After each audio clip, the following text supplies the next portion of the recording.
lumalalang pagkakalbo ng kagubatan.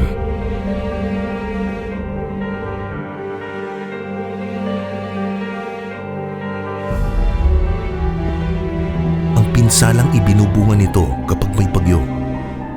Ang lahat ng ito ang nagtulak sa atin upang matauhan sa ating labis na kapabayaan. Kaya't nilagdaan ni Pangulong Benigno Aquino III ang Executive Order 23, kung saan ipinatigil ang pagputol ng mga natural na puno sa ating mga kabundukan.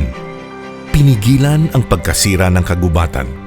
Pinag-igting ang pagbabantay sa ating mga kagubatan. Ipinasara ang lahat ng mga logging concession na pumuputol ng mga natural na puno sa ating kabundukan. Dahil dito, nakakumpiska tayo ng mahigit 32 milyong board feet ng kahoy. Nakapaghain sa husgado ng higit 1,500 illegal logging cases. Nakapaghatol ng higit 200 violators. Nakapagbigay tayo sa Department of Education ng mahigit 140,000 mga school desk at furniture. At nakapagkumpuni ng halos 400 school buildings. Naibaba ng 88% ang mga illegal logging hotspots sa bansa mula halos 200 munisipalidad noong 2010 hanggang sa 23 munisipalidad sa kasalukuyan. Bumangon tayo at tinahak ang tuwid na daan upang ibalik ang nasirang kagubatan. Nilagdaan ng Pangulo ang Executive Order 26.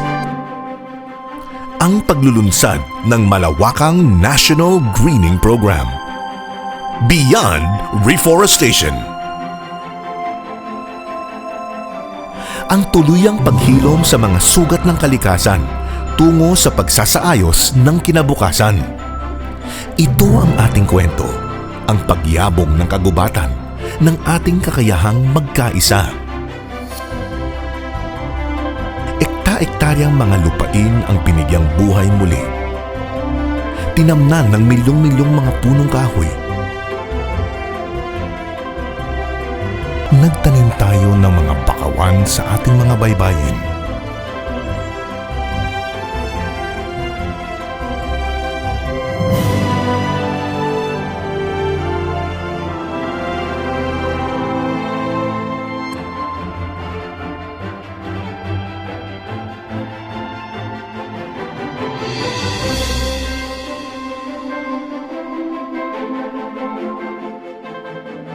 Libo-libong mga indigenous species.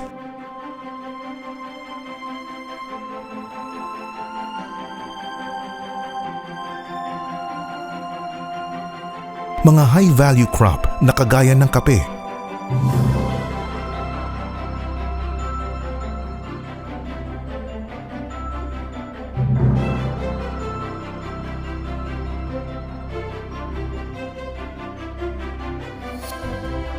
Kakao.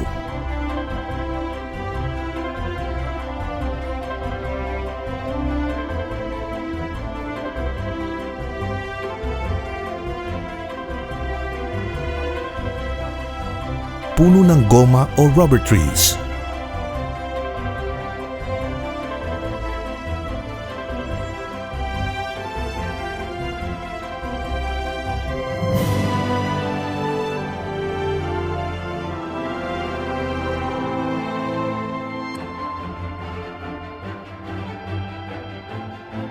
At mga bungang kahoy.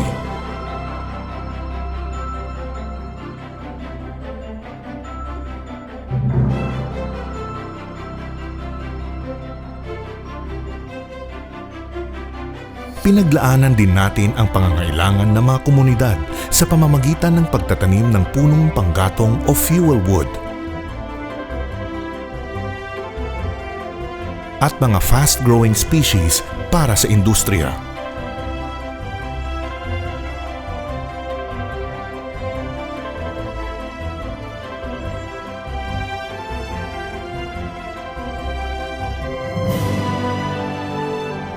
Sa lahat-lahat, mahigit 1,200,000 hektarya ang nataniman at patuloy na pinalalago para mapakinabangan ng mga susunod na henerasyon.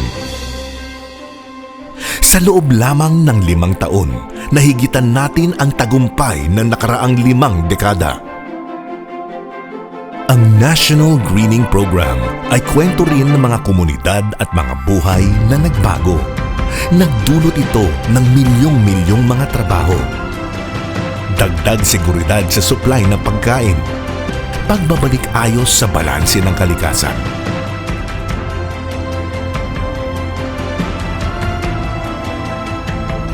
At pagpapatibay ng kakayahang harapin ang climate change. Ang lahat ng ito ay dahil sa matibay at matuwid na pamamahala. Tuwid na pamamalakad at pagsunod sa procurement law ng bansa o RA 9184. Pagsasapubliko ng impormasyon. Paggamit ng makabagong teknolohiya tulad ng geotagging at geographic information system upang magawang eksakto ang mga datos. Ang bawat lugar na pinagtaniman ay may Certificate of Site Development na pirmado ng mga responsabling opisyal ng DENR na may individual na site code, geographic coordinates at timestamp.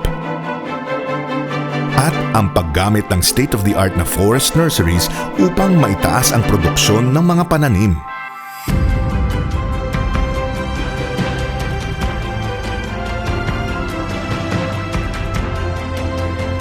Higit sa lahat, ito ay dahil sa kooperasyon ng iba't ibang sangay ng pamahalaan at pribadong sektor. Ang National Greening Program, isang malaking tagumpay sa ngalan ng kalikasan. Mula sa pagkakakalbo ng kagubatan, tuloy na nating naibabalik ang mga nawalang forest cover. Mas marami na muli tayong forested areas.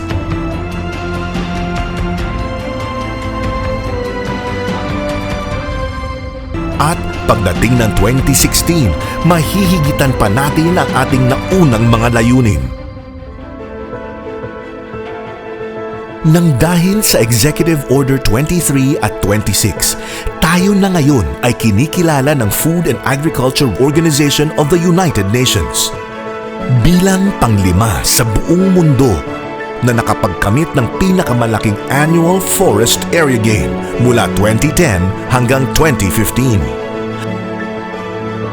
Nang dahil sa pagtutulungan, sa sipag, tsaga at determinasyon, ang akalang imposible ay ating napangyari tungo sa kasaganahan at katatagan ng ating kinabukasan. Ang National Greening Program. Pagyabong, pagkakaisa, at pagbangon.